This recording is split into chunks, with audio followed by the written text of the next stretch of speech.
There's a lot of guys on those championship teams who've done nothing.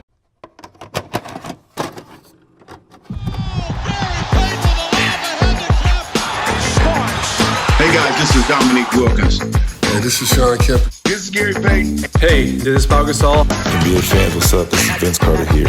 Hey, what's up? This is Matt Barnes. If you're an old school NBA fan like I am, make sure you check out the Basketball Time Machine with my man Sean David. Hey folks, how's it going? Welcome back to the Basketball Time Machine. My name is Sean David. Thanks for tuning in. Let's talk some old school NBA basketball. Now, if you know my show, then you know that I love to cover Michael Jordan, but I also like to have comparisons and also, dig a little bit deeper and see how former NBA players respond to Michael Jordan, what their opinion was about MJ. But mostly, it's always those 80s and 90s guys.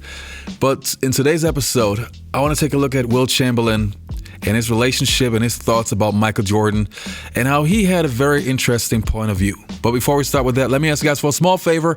If you're new to the show, please subscribe to the channel and like the video if you enjoy the content. And otherwise, I would say, let's get right into it.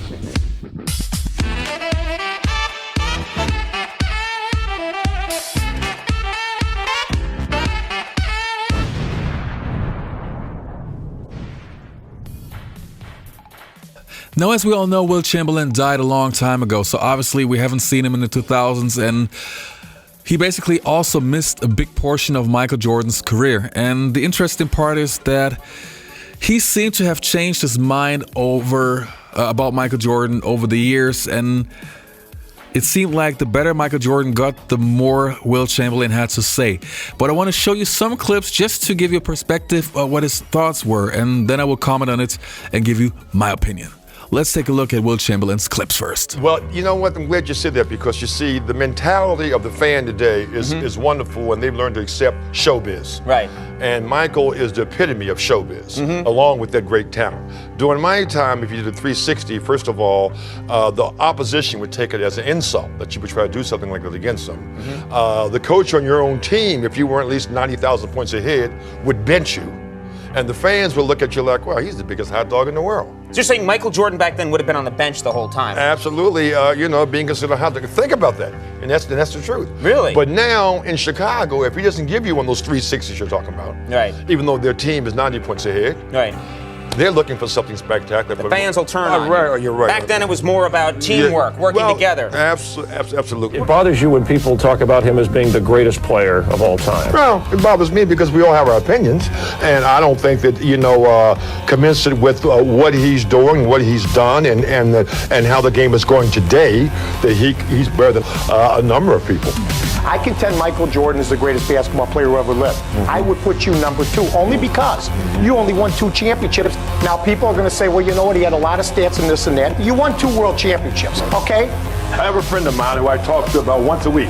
You know what he says about Michael's 4 championships? He doesn't say anything about it. Because he has 11. Bill Russell. I don't think, you can predicate how great a guy really is or because he has championships. There's a lot of guys on those championship teams who've done nothing. The greatest scorer of all time? Not even. Would you even give him that? Well, you see, what people don't remember was that my first 7 years, I scored a lot of points. Then I stopped scoring on my own volition. What if we could send Michael Jordan back to playing basketball with you in your prime? How do you think he would do in those days? Well, first of all, I'm glad you said with me, and not against me. Michael Jordan is one of those rare specimens that could have played at any particular time and is a gifted athlete who is using those gifts in basketball incredibly so. He has been the liaison between something that's not so good and making it great for all the rest. I think that almost every man in the NBA should give him 10% of their checks. What would his playing style, how would that have translated back then? Well, his playing style is he's 6'7" and he's like 197 pounds. Coming into what we call our domain, the Pippen for us big guys, would not have been very wise of Michael, if he was playing during our time. So we would say, Michael, as long as you do all those fancy things outside of where we are, that's fine. So it wouldn't have been good for Michael. Really? No. You think he'd have been crushed, is what you're saying? I don't think. I know he'd been crushed. All the years while I was usually scoring all those points, I was leading the league in percentile shooting. And that's also important because if you take all the shots, then you should be making the highest percentage. So when they compare me with Michael's averaging 31 points for his lifetime. I average about 30 points for a lifetime. But I stopped scoring. I know that basketball is a team game, Right. and you've already made Michael number one. But if you had to have Wilt against Michael, my prime and his prime, how much money would you be willing to bet? Wow. Now, some pretty interesting stuff, isn't it? I mean, the guy was super smart, and I actually really enjoy listening to him. And I gotta be honest too. From all the players who played in the NBA before the 1980s, that guy to me is the most fascinating basketball player. It's not even a question. That guy to me is such an interesting person, such an interesting basketball figure. And when you hear stories like from Arnold Schwarzenegger, who said that Wilt Chamberlain could bench press like more than him. I mean, that's just crazy. And that he was able to lift Arnold Schwarzenegger up like a kid. And when you hear some other stories from players who actually played against him, look, in my opinion, 50s and 60s and 70s basketball was far away from what it became in the 80s and 90s. And still, if somebody would tell me, okay, you have Michael Jordan playing against Wilt Chamberlain, who would you bet your money on? Honestly, that's a tough one. And again, honestly, I probably would bet on Wilt Chamberlain. And I'm the biggest Jordan fan in the world, but that guy to me was just scary, just a scary figure. And let me hit you up with some other things. Now, I understand why Wilt Chamberlain was a little bit frustrated at the point where people were not considering him to be the greatest player of all time, because for a long period, everybody was sure that it's Wilt Chamberlain. But then when everything shifted to Michael Jordan, I understand why Will feels a little bit cheated on, because he must be thinking like, hey, I was averaging points that you have never seen before. And even haven't seen it since. I scored 100 points in a single game. I averaged 50 points a game. I averaged more than 20 rebounds a game. And the only reason why I stopped producing those numbers is because my coach asked me to do it. So if I would have done it my way, I probably would have had the highest career average of all time. And I understand that this is kind of frustrating to him. Now, there are interviews where he says that Michael Jordan is incredible and that the NBA players should all give Jordan some money out of their paycheck because Jordan is that great. And that shows that he was not a hater. But I think at a certain point, it just switched to the degree that he felt like disrespected, which I can also understand. And I also understand from his perspective, and you know I'm the biggest Jordan fan, but I can understand why he feels that he was better than Jordan. Looking at his game, he was super advanced, and he was not just that physical, dominant basketball player who would do everything with force. He actually had game, and that was the thing that many people overlook. He was skill plus physical dominance, and that was a mixture that we haven't seen forever.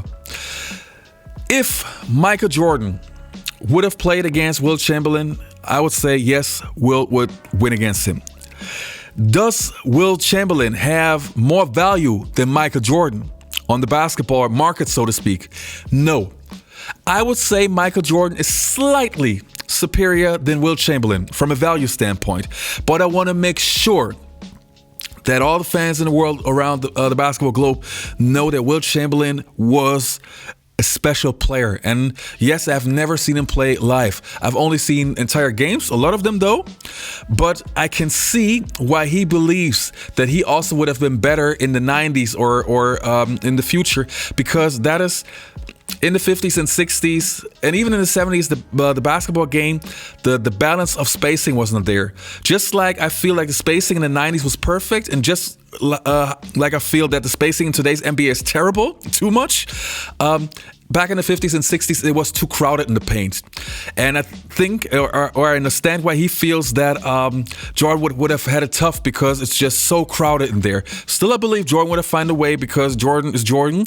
But I understand where Wilt Chamberlain is coming from. But there's no denying that the 50s and 60s were inferior to the 90s, and that Jordan would have also dominated that era together with Wilt Chamberlain. Now, Wilt, obviously, I never got the chance to talk to him. I wish I could have. I mean, I spoke to Dennis Rodman and many of those legends, and Wilt just would have been so interesting. But Yeah, we'll never get the chance. Now, I want to know from you guys, what do you think? Do you think that Wilt Chamberlain was also a better one-on-one player against Jordan? I know it's super hard to tell, but I would like to hear your opinion. I think that he was just so strong that at a certain point, if you have that strength combined with skill, there's nothing that Jordan can do. It's not like against LeBron James. If it's LeBron James against Michael Jordan, I will take Michael Jordan all the way because contrary to what everybody says, I don't believe that LeBron James is really stronger than Michael Jordan. I think that mentality and will always gives you that extra notch, and it's in addition to body strength. Yeah, you can be weaker from your body's power against somebody else, but your will can surpass him. I don't know if that makes sense, but I think Jordan is was stronger than LeBron. But Wilt, honestly, no. Let me know in the comments below. What do you think about the whole Wilt on Jordan comments? And yeah, who was better? Let me know in the comments, and I'll see you next time on the Basketball Time Machine.